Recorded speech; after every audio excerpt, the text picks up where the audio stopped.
बात करेंगे दोस्तों ब्रिक्स करेंसी के बारे में। जैसे आप जानते हैं ब्रिक्स, अब तो ब्रिक्स प्लस कहना ज्यादा बेहतर होगा, 10 देश हो गए ब्रिक्स के अंदर, ठीक है। इसकी मीटिंग होने वाली अक्टूबर 2024 में मीटिंग होगी रशिया में इस बार इसका समिट लेवल टॉक रशिया में होगा, कजान शहर में, रशिया कजान शहर में इस बार समिट होने वाला है। मैं गलत तो नहीं हूँ, कजान में होगा, जी हाँ कजान में होगा समिट इसका समिट इस बार कजान शहर में होगा रशिया के, अक्टूबर महीने 21-22 तारीख के आसपास। इंपॉर्टेंट बात क्या है दोस्तों, कजान में समिट होगा, वहां पर इस बार एजेंडा क्या होगा। तो कजान शहर का जो एजेंडा निकल के सामने आ रहा है वो दो चीजें आ रही है करेंसी ट्रेड पर। एक तो ये जो मुल्क है ब्रिक्स के, ये अपनी खुद की करेंसी, एक अपनी सेल्फ करेंसी, अपनी एक स्वयं की करेंसी जारी कर सकते हैं। जी हाँ, एक नई करेंसी इशू कर सकते हैं। यहाँ पर ये एजेंडा चल रहा है इनका। और दूसरा मुद्दा जो चल रहा है वो है अपनी डोमेस्टिक करेंसी में ट्रेड करना। जी हाँ, अपनी घरेलू मुद्राओं में ट्रेड करना। अगर इस पर बात नहीं बनती है तो एटलीस्ट घरेलू मुद्राओं में ट्रेड तो करना प्रारंभ कर ही देंगे लोग यहाँ पर, ऐसा माना जा रहा है। तो ये एक एजेंडा है इनका इस बार यहाँ पर। जब तक नई करेंसी जारी नहीं होगी तब तक अपनी करेंसी में ट्रेड करते रहेंगे, अपनी डोमेस्टिक करेंसी में ट्रेड करेंगे, यानी डी डॉलराइजेशन, यानी कि आप डॉलर मुक्त करना चाहते हैं अपने ब्रिक्स संगठन को। डी डॉलराइजेशन की बात बार बार होती रही है। डी डॉलराइजेशन दोस्तों देख लीजिए कैसे लिखते हैं इसको, मैं गलत ना लिखा हूं, डी डॉलराइजेशन, डी डॉलराइजेशन की बात कर रहे हैं हम लोग। तो ये करने की चर्चा होगी इस बार एजेंडा में। भारत इसका विरोध करता है दो तीन बातों से। भारत डी डॉलराइजेशन का विरोध करता है दो तीन कारणों से। एक तो डी डॉलराइजेशन का सीधा मतलब है कि ब्रिक्स जो है वो अगेंस्ट हो जाएगा अमेरिका के संगठन के, अमेरिका के और अमेरिकी अलायंस के। तो ये सीधा खुला चुनौती होगी अमेरिका के, डॉलराइजेशन खत्म कर रहे हैं हम लोग। दूसरी बात, यदि आप लोकल करेंसी में ट्रेड करता है भारत इन देशों के साथ, तो ट्रेड करना पड़ेगा उसको चाइना से उसकी लोकल करेंसी में, जो इंडिया के बेनिफिट में नहीं होगा, क्योंकि हमारा यहाँ पर चाइना के साथ जो ट्रेड है बहुत डेफिसिट में है, बहुत घाटा होता है हमको ट्रेड में। यहाँ पर आप जानते हैं कितना ट्रेड करते हैं, लगभग 17 अरब डॉलर का ट्रेड करते हैं चाइना से हम लोग हर साल, जो लास्ट डेटा है हमारे पास, जिसमें हमारा माल जाता है लगभग 16 अरब डॉलर का। हमारा एक्सपोर्ट है यहाँ से भारत से ये, और भारत का जो इम्पोर्ट है चाइना से वो लगभग 101 अरब डॉलर का है। तो बहुत घाटा होता है भारत को व्यापार से चाइना में। और यदि उसकी करेंसी का फिर क्या होगा, हमारी जरूरत पड़ेगी हमको अपने उसी करेंसी, कैसे सामान खरीदेंगे यहाँ पर हम लोग, तो युआन को भरना पड़ेगा हमें, जो अच्छी बात इंडिया के लिए नहीं होगी कम से कम।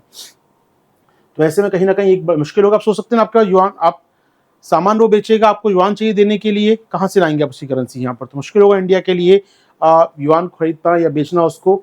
इंडिया नहीं चाहता कि युआन में ट्रेड किया जाए, तो शायद भारत समर्थन नहीं कर रहा है लोकल करेंसी का। और दूसरा अमेरिका नाराज होगा, इसलिए डी डॉलराइजेशन का समर्थन भी नहीं कर रहे हैं ब्रिक्स का। तो फिर क्या विकल्प है, तो इंडिया के एक्सपर्ट मान रहे हैं कि कजान में जो मीटिंग होगी उसमें एक नया विकल्प प्रस्तुत करेगा इंडिया, और सहमति बन सकती है इस पर।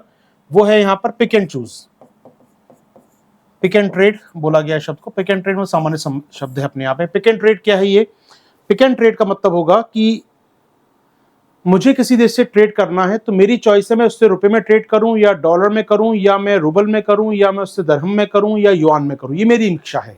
यानी आप एक कॉमन करेंसी, आप डोमेस्टिक करेंसी बनाइए ट्रेड करने के लिए, अनिवार्यता मत कीजिए, नॉन बाइंडिंग नेचर। ब्रिक्स में होगा कि हाँ भैया व्यापार करेंगे लोकल करेंसीज में, अनिवार्यता नहीं होगी कि ब्राजील से मैं रूबल में या फिर रैंड में या फिर मैं वहां की लोकल करेंसी में ट्रेड करूं, ये मेरी इच्छा होगी मैं किस में करना चाहता हूं। यानी कि भारत क्या चाहता है दोस्तों, भारत ये चाहता है, सुनिएगा आराम से, भारत चाहता है ये करेंसी ट्रेड तो हो, लोकल करेंसी ट्रेड तो हो, लेकिन वो नॉन बाइंडिंग नेचर का हो। तो इंडिया में भी consider proposal on the non binding nature of the trade, ठीक है, ये चाहता है भारत। कजान में मीटिंग होगी, यहाँ बताया मैंने आपको। तो एक तो बात हो रही है क्रिएशन ऑफ कॉमन करेंसी बनाने की, यहाँ पर क्रिएशन ऑफ कॉमन करेंसी से डॉलर चलती है करेंसी, या किसी ग्रुप में कोई यूरोप में यूरो जोन में करेंसी चलती है, यूरो करेंसी चलती है, ऐसे ब्रिक्स अपने कॉमन करेंसी बना ले। एक तो चर्चा ये है, और एक चर्चा है यहाँ पर यूज ऑफ लोकल करेंसी, स्थानीय मुद्राओं का प्रयोग किया जाए। दो चीजें चल रही है चर्चा में आपके लिए, ठीक है। तो यहाँ पर सभी देश चाहते हैं कि यार लोकल करेंसी में ट्रेड किया जाए, लेकिन भारत इसको नाराज होता है क्योंकि इससे डी डॉलराइजेशन का संकेत दिखता है। बताया मैंने वो डी डॉलराइजेशन का कॉन्सेप्ट यहाँ पर। तो भारत चाहता है कि हमें जिससे ट्रेड करना है लोकल करेंसी में उससे करें। इससे रशिया से कर रहे हैं इस समय, साउथ अफ्रीका से करना है मैं करूंगा, यूएई से मैं करना है मैं करूंगा, ईरान से मुझे करना है करूंगा, लेकिन मैं बंधन में नहीं बनना चाहता, मुझसे मर्जी होगी मैं करूंगा, वरना बंधन हो जाएगा तो क्या, चाइना से मुझे युआन में ट्रेड करना ही पड़ेगा, फिर ये मैं नहीं चाहता। तो भारत ने बहुत क्लियर कर दिया है कि इंडिया में कंसीडर द प्रपोजल जो प्रोवाइड करता है नॉन बाइंडिंग नेचर और फ्री टू चूज। जी हाँ, जैसा आप चाहें वैसा चूज कर सकते हैं, इस करेंसी में चांस में चूज कर सकते हैं आप, ठीक है। चलिए, तो एक बात हुई इंडिया के पक्ष में। तीसरी बात जो बताया दोस्तों मैंने आपको, कि कॉमन करेंसी की बात कर रहे हैं लोग, कॉमन करेंसी की बात कर रहे हैं। एक कॉमन करेंसी मतलब लाइक डॉलर के चैलेंज करने वाली करेंसी अपने आप में, इसको लेकर सहमति नहीं बनने वाली, बहुत सीधी बात है। कॉमन करेंसी को लेकर ना तो कोई इनके पास अभी इतना बेसिक है यहाँ पर, ना ये कर पाएंगे कॉमन करेंसी। कॉमन करेंसी का सीधा मतलब होगा डॉलर के खिलाफ खड़ा होना, और ये कोई भी देश नहीं चाहेगा, क्योंकि यूएई को ट्रेड करना है अमेरिका से, सऊदी को ट्रेड करना है अमेरिका से, या इजिप्ट को ट्रेड करना है अमेरिका से, कोई नहीं चाहेगा अमेरिका के साथ कंपटीशन में इतना खड़े हो जाएं। तो शायद कॉमन करेंसी का प्रस्ताव तो स्वीकार नहीं होगा। लेकिन हाँ, एक बात आई है कि ब्रिक्स भी अपनी कॉमन करेंसी जारी कर सकता है, बात की बात। लेकिन इंपॉर्टेंट बात है कि ब्रिक्स एक प्रकार से पैरेलल ट्रेड ब्लॉक बन के उभर रहा है। दुनिया की बड़ी अर्थव्यवस्थाएं हैं, दुनिया की second largest economy, fifth largest economy, 8th largest economy और 10th लार्जेस्ट इकोनॉमी इसमें शामिल है दोस्तों। तो कहीं ना कहीं बड़ा ग्रुप है अपने आप में ब्रिक्स, यहाँ पर देख रहे हैं हम लोग। तो दोस्तों कैसा लगा ये वीडियो आपको बताइए कमेंट बॉक्स में। आप ज्वाइन कर सकते हैं मेरे संग मेरी करंट अफेयर्स क्लासेस दोस्तों, जो उपलब्ध हैं जीएस विद आशीर्वाद ऐप के ऊपर, जहां डेली क्लास होती है और नोट्स प्राप्त होते हैं। इसके अतिरिक्त आप जुड़ सकते हैं ऐप पर हमारे पीटी और मेंस के विशेष कार्यक्रम पर। लॉग इन कीजिए हमारी ऐप पर। Thank you.